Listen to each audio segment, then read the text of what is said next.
خداوند بزرگ را به شهادت می طلبم از آن وقت که صرفاً به خاطر جلوگیری از خونریزی هموطنانم ناچار خاک ایران را ترک کردم، آنی از فکر سیه روزی تدریجی ملتم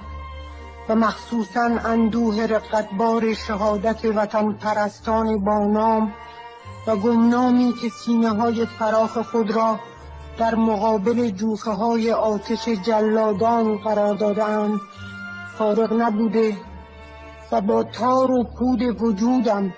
این رنج‌های روزافزون را احساس کردم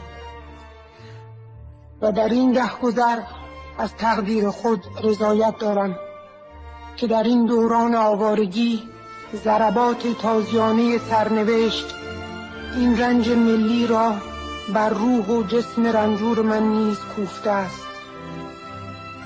شگفت اتفاقی در همان لحظاتی که قلب من از حرکت می‌ایستد، قلوب افسران دلاور ارتش من نیز که در تکاپوی نجات وطن بودند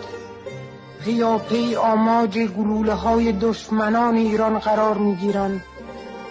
من این تقارن را به پیوند معنوی ناگسستنی که بین خودم و این ارتش که ناجوان مردانه در بستر یک دسیسه ضد ملی و میهنی قرار گرفت وجود دارد تعبیر می‌کنم و برای اینکه چنین پیوندی جاودان بماند توصیه می‌کنم که بعد از نجات کشورم کالبدم در گورستان این شهیدان جان باخته وطن مدفون گردد.